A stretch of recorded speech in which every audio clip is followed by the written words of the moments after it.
tell somebody sorry and they say, oh, you're good, oh, you're good. I'm like, I know that I'm good. It feels like you're asking me, for example, do you have schools where you come from? Tell me about Kenya. Yeah, like tell me what's your system of education in Kenya like? What's your what? Remember when I got my first full score, like all over 100, I was like, They can give me 100. Mimi, what did I write? Okay.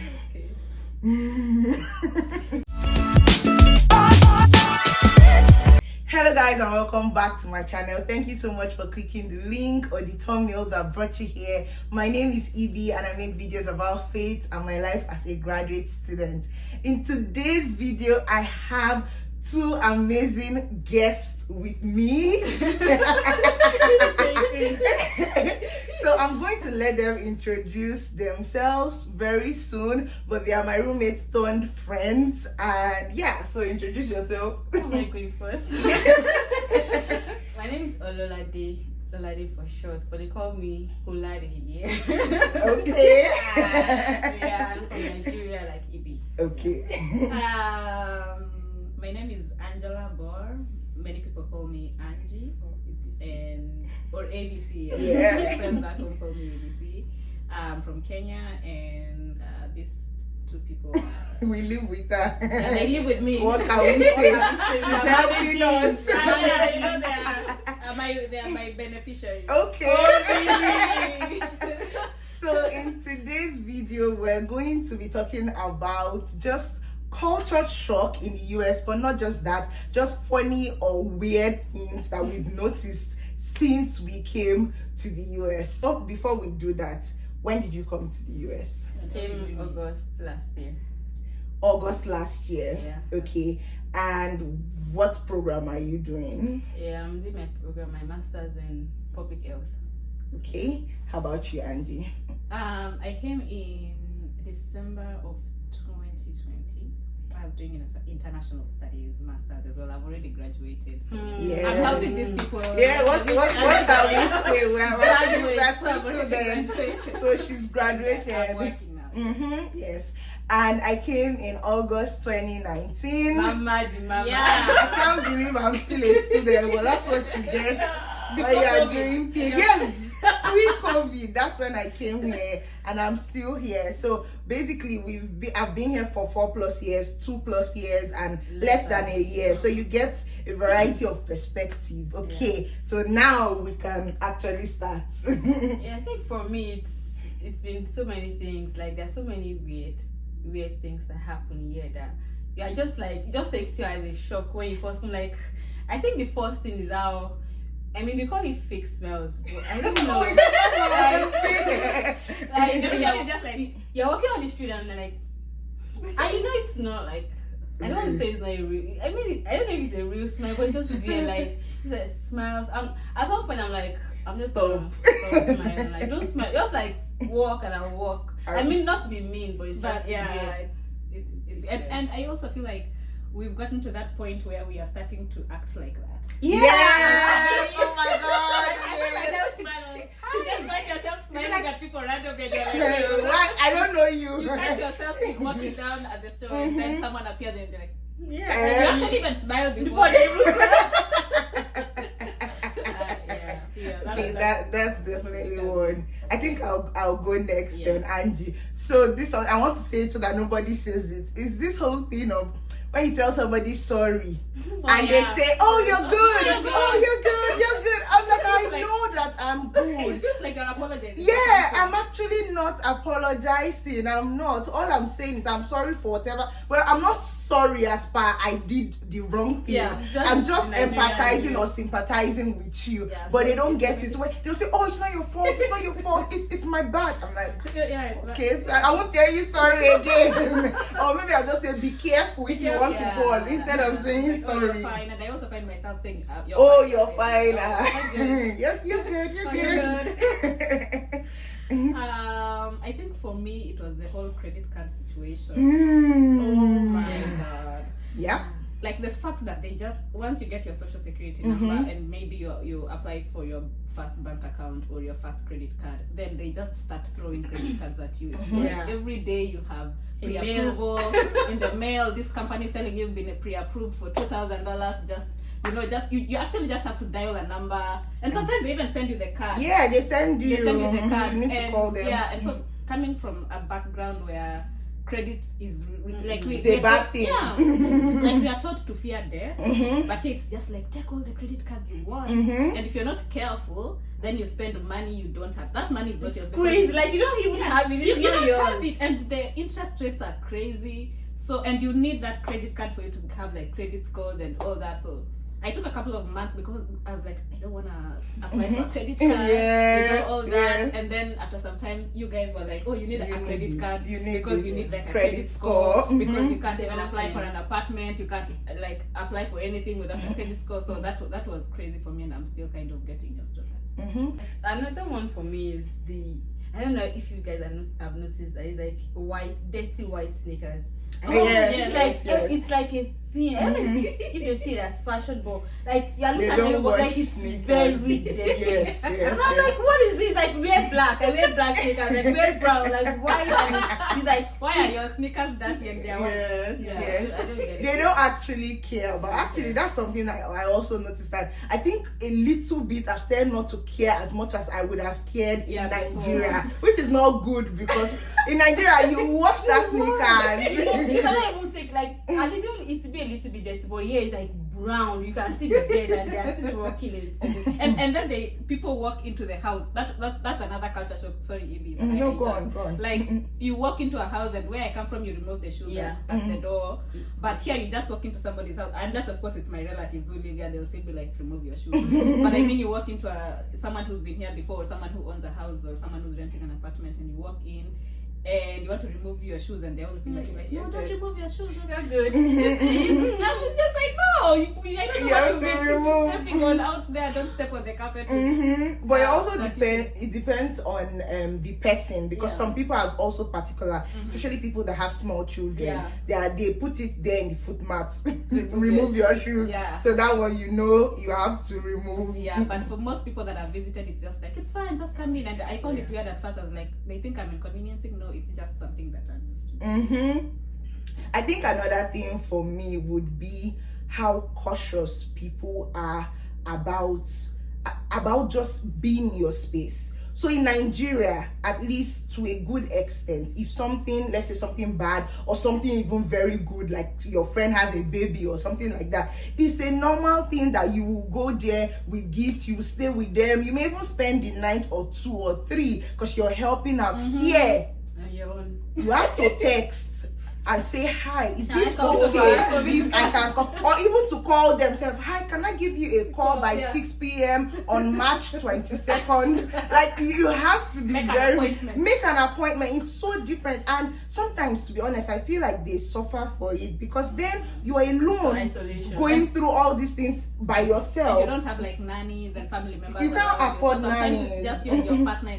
And sometimes if it's like your first baby, you're trying to learn all these things. Exactly. But then you have a baby and then you get out of the hospital, you probably got a CS or anyway, birth is birth, and it's different for people. But then again, you have to go to doing laundry, taking care of the baby, taking care by of the yourself. You're going to buy groceries. So it's not like there's no luxury here of having like a nanny or a exactly. Like, unless you're very rich. And it's especially harder for like students.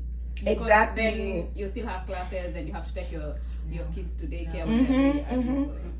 And I personally find it's now harder for some of my relationships because it's like I want to be there for you, but I don't know to what extent I'm allowed to be. Like in my head I'm like, if it's any of my friends, I can just show up with food and be like, you need to eat, I need to do the dishes for you. But this one I'm like, maybe they will think I'm overstepping, maybe I should just stay. You just start overthinking it. Meanwhile it could have been maybe a nice gesture, but you can't really do all that. You need to be very cautious, and I think that's very weird. That's very strange. So was it me? Okay, so I know I say this a lot, but the biggest culture shock for me was plastic bags, and I say this a lot, and it's still so strange for me. You need to give the context. Let me give context. So in Kenya, the government banned the use of single-use plastic bags, like the ones you go to the store to carry stuff with. So we usually go to the store with either your own basket or your own bag that's like reusable. Or if you forget, you have to buy at the store at the supermarket. So since I think 2016 or 2017, so that's something that's just ingrained in our heads. And I saw another influencer the other day in the UK saying it's so weird that she's carrying plastic bags. Then I come here, and the second day I think we went to Walmart or Kroger with my friend Meg. She's also Kenyan. And we are packing bags. First of all, another culture shock for me was having to pack your own stuff. After shopping. Yes, like even like paying for stuff, you pay it on your own. So we are putting stuff in plastic bags, and I'm like, something is so weird. Like, it's been more than 5 years since I saw plastic bags. But So what what do you hit use me, if you don't use plastic bags? we have like reusable bags. You know, the ones they sell at Kroger, or the ones that I use sometimes. Okay. They're They're like similar ones. sewn or Yeah, something. they're like sewn. Yeah. So we are walking out with our strollers, and like here you also pack, like if you want to pack one item per bag, it's fine. Yeah. So we are walking out with this bags, plastic bags, and I'm telling my friend, oh my god, this feels so illegal. I feel like you're gonna get arrested. Do you actually get arrested in Kenya? Like, yeah, you get into trouble with Wow. it. Like, Wow. it's I actually can't weird. No. Where we come from? Nylon. Nylon bag. Like, in fact, we have a place in our house where we save the bag, the like, nylon oh bag. my God, Yes. Now, yeah, I can still walk around with it, of course, when I go shopping, but I still feel that guilt of having to walk out with it. Like, I just feel like I'm doing There's no way you're finding Yeah. what's the name of the bag? It's not reusable. They have the reusable bags, but you have to buy it for yourself. Yeah. One other thing for me, I think this is very random, is like, Yeah. have you ever seen like when they're advertising drugs and they'll be like, oh, this drug, if you're, let's say they are doing like birth control and like it's 100%, and then it's just a side effect there. Yes, it's very long. It's so, it's like all the diseases. HIV. All the diseases. Yes, And I'm yes. like, how do you explain it On when it's YouTube really ads. bad? Yes, yes. Yeah, I think because of a lot of lawsuits, Yeah, like what's crazy? it's very easy for people to get sued in this country. Everybody just wants to be like, I just want you to know. Yeah, like I was. That's funny because I was watching YouTube the other day, and this drug comes. I don't know why I was getting diabetes. And God, I beg.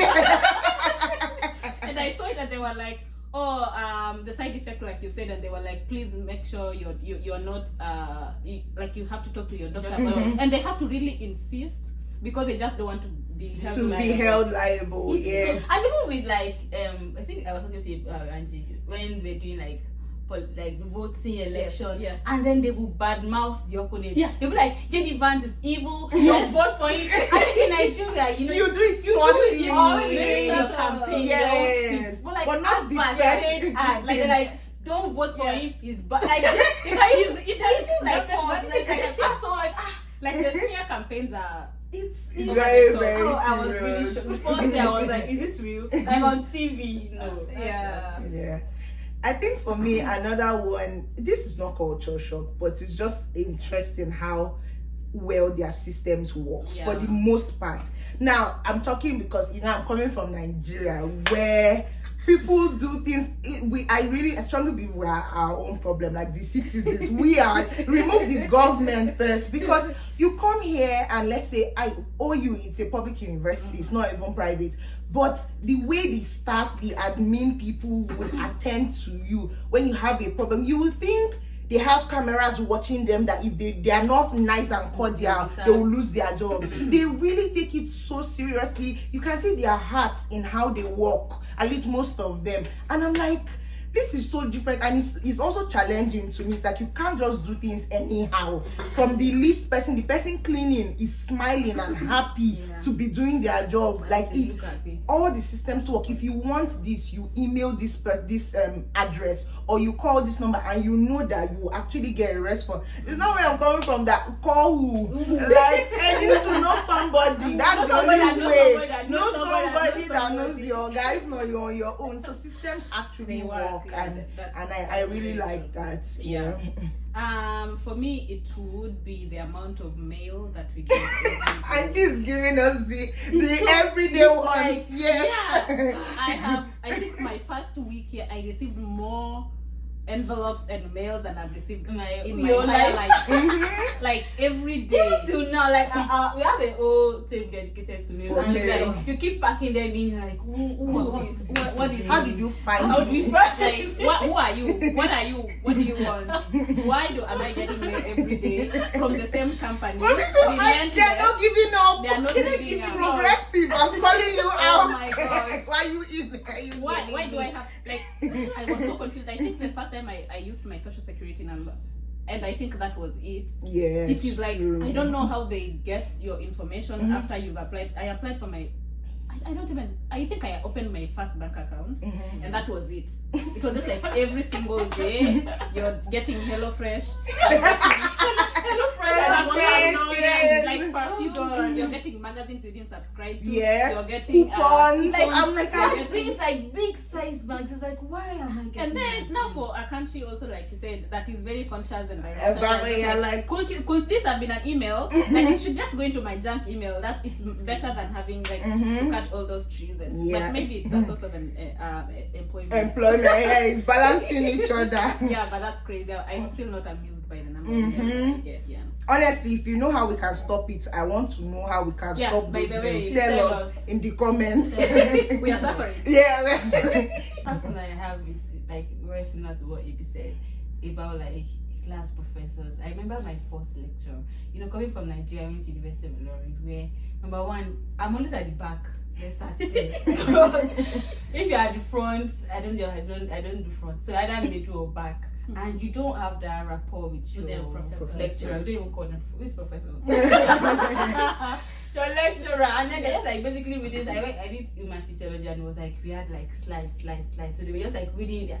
They won't give you the slides, so you have to copy fast. It's crazy. But coming here and it's like actual conversations. Yeah. And remember when I got my first full score, like all the 100, I was like, They can give me 100. Really? What did I write? I was just like reading it again, like, is this that me? Like, so you talk to them, it's like, and before coming here, I thought I was going to be very kind of timid in class. I would ask questions. I literally talk. I ask, talk a lot. like I talk a lot, and it's very conversational. The professors will bring, And like, you they bring enjoy it, pizza. It's so different from Nigeria. I don't know how it is in some other schools, private schools. I feel like also that was also something that was weird for me was how you relate with your professors.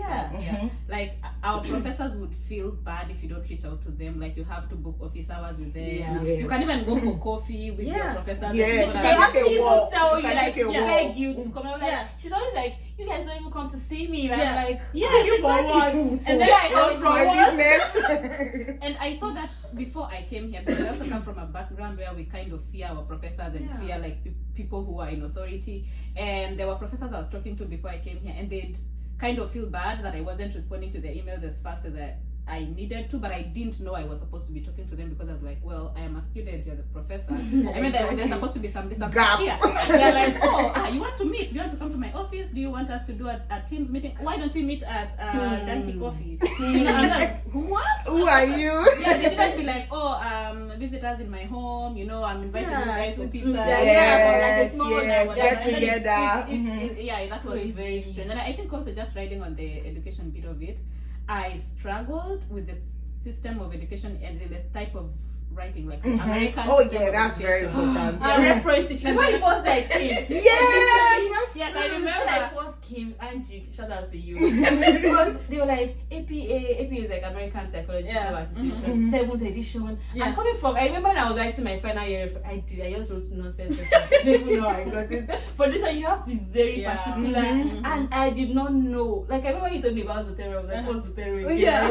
So that was Yeah. Even just going off what she said about resources, it's so true. One thing I have learned is that there are many resources that you may not know are available, because you know we don't like to read too much. When they give us this thing, we're like, oh, is this what we're supposed to sign? Okay, sign, we move. But sometimes there are lots of resources that you may not even know that you have access to. So just ask. When in doubt, ask. Email somebody, email your department chair or somebody they may just know a way out. There may be a grant somewhere that you can use to fund whatever you I mean, Angie and I, we've traveled on Everywhere. school funded grants, they just pay for They just pay it. for it. So yeah, make sure you're asking. I don't know why I'm Like, giving advice. Don't be timid. Yeah, don't be Don't timid. be timid and don't be like scared. These things are out there for you. So these resources are for you. So Well, my last point before you say Javier, my last point is this one is not a very fun thing, but it's just something to be aware of. I think that generally at least the people I've encountered, Americans, there's quite some passive aggressiveness. Like someone is being mean to you, but you may not know. Like there's a way they pass the message that you think all is well, but later when you think about it, or if you've been here longer, you are like, was this person really trying to, what were they inferring? Because at least for me as a Nigerian, if someone is angry with you, you can see it in their emotions, in how they are shouting, they maybe even want to beat you, the words they are saying. But here they can literally be saying, oh sweetheart, that's not, they're telling you something behind that. If I want to start using all those, oh darling, they're already maybe looking down on you. It's not always, right? But in some cases, it's like you just need to be reading the meaning behind emotionally, because exactly the way they pass across, they would always be subtle and nice, but there may be something else that you don't get. Yeah, and I also feel like also the stereotypes about where we come from. Someone last summer was like, oh, you'll invite us to if the day you get married, invite us to Kenya. I was like, no, to your wedding. And I was like, I'll take you to Kenya. And they were like, no, I don't want to die of heat. And I was like, what? Yes, I was like, what? Someone I have never felt this much heat in my life, because it was the middle of summer and we were in Texas. And it is so hot here, yeah. Yeah, I was like, I have honestly never felt this much heat in my life. I'm like, just because you don't want to die of it. Why would, even if you're thinking that, like, what? Yeah, so sometimes I feel like you just need to have an open mind. People will say things and that. Oh my god! Like it just made me remember how like people say you're from Nigeria. Someone, I told you guys, someone had someone was like, she was like, oh, I visited Egypt and I don't know was my own with Egypt. Rwanda. You people are so nice. I'm like, I've Which been people? Egypt or Rwanda? I'm from Nigeria. I'm like. She's like, oh, you guys are so nice. She's like, where are you from the Nigeria? Like, you guys, Africa is a continent. We have many countries. Yes. Like, what is this? And I know it came from a good place, but that's the thing. Sometimes it's ignorance, sometimes right? It's ignorance. But I always tell the people, even the people that I work with, I'm like, it makes for very good conversation to hear where people are coming from and different backgrounds. But you have to have the emotional intelligence to be able to ask these questions in a good way. For example, you can instead of asking me, for example, do you have schools where you come from? Tell me about Kenya. Like, tell me what's your system of education in Kenya? Like, what's your system of medical whatever? You can, like, how do your hospitals run and stuff like that? That way, it's going to be a bit. It's a better way to have the conversation. Have the conversation, but I feel like sometimes it's just. It is what it is. I agree, and you don't let those things get to you. Oh yeah, you don't. You move on because number one, there's ignorance. Number two, there's also just sometimes a lack of willingness to learn. Because at the end of the day, if you don't know Africa is a continent with 55 or how many countries, then that's your fault. Because if I don't know that Asia is a continent, then that's also my fault. It's not the Asians' fault. It's not the fault of the Asians. Imagine seeing a Korean and I'm like, I went to Malaysia. You guys are so. Or China, like I was my own. Seriously. Oh my goodness. So I think this is going to be so weird. The first time I came here, I came in the winter, so I feel like the weather, the food was really not my problem. I had kind of already known that I was coming here for winter, but in Kenya we have motorbikes and what we call Okada. Yeah, we call them boda boda, and you have like buses that you can just like that's on the road. Yeah. Oh my god! Then come to Athens. No, anywhere in US if you don't have a car. I remember the day I was going for my social security thing. Remember, I had to take me and it was snowing. Yeah, I remember. Oh my god, that was the time I was like, if I could just bring some things from Kenya here, because crazy. We have I don't know if in Nigeria, but in Kenya, Uber actually has a motorbike. Oh like really?